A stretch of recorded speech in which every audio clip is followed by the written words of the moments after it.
Finally, I would like to illustrate how a young woman used empathy to bypass violence during her night shift at a drug detoxification center in Toronto.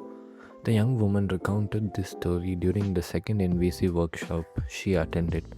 At 11 o'clock one night, a few weeks after her first NVC training, a man who had obviously been taking drugs walked in off the street and demanded a room.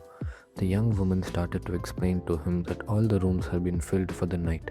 She was about to hand the man the address of another detox center when he hurled her to the ground. The next thing I knew, he was sitting across my chest, holding a knife to my throat and shouting, "You bitch, don't lie to me. You do too have a room." She then proceeded to apply her training by listening for his feelings and needs.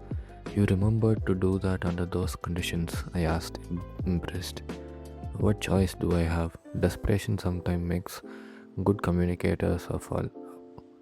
"You know, Marshall," she added, "that joke you told in the workshop really helped me. In fact, I think it saved my life." "What joke?" "Rather than put your butt in the face of an angry person, empathize. Remember when you said never to put your butt in the face of an angry person?" I was all ready to start arguing with him. I was about to say, "But I don't have a room."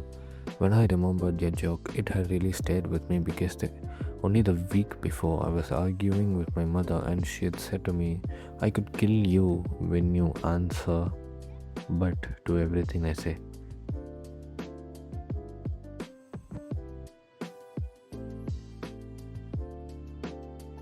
Imagine if my own mother was angry enough to kill me for using that word.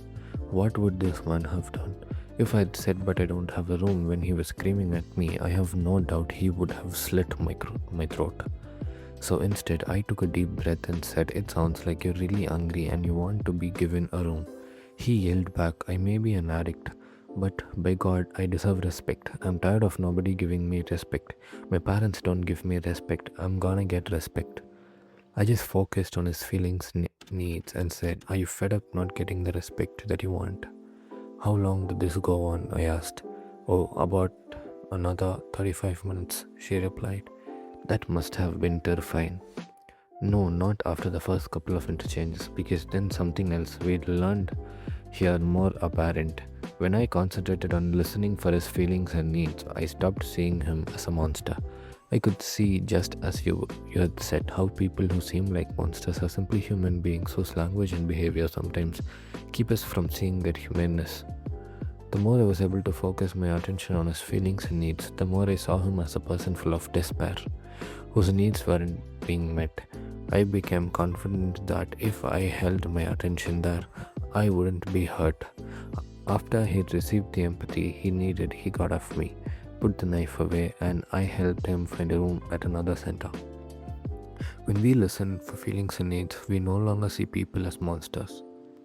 Delighted that she had learned to respond empathetically in such an extreme situation, I asked curiously, "What are you doing back here? It sounds like you've mastered NBC and should be out teaching others what you've learned." "Now I need you to help me with a hard one," she said. "I'm almost afraid to ask. What could be harder than that? Now I need you to help me with my mother. Despite all the insight I got into that butt phenomenon, you know what?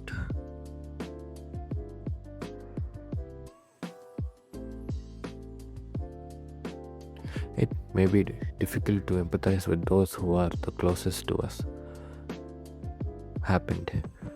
At supper the next evening, when I told my mother what had happened, she said, "You're going to cause your father and me to have a heart attack if you keep doing that job. You simply have to find a different work." So guess what I said to her? "But mother, it's my life." I couldn't have asked for a more compelling example of how difficult it can be to respond empathetically to one's own family members.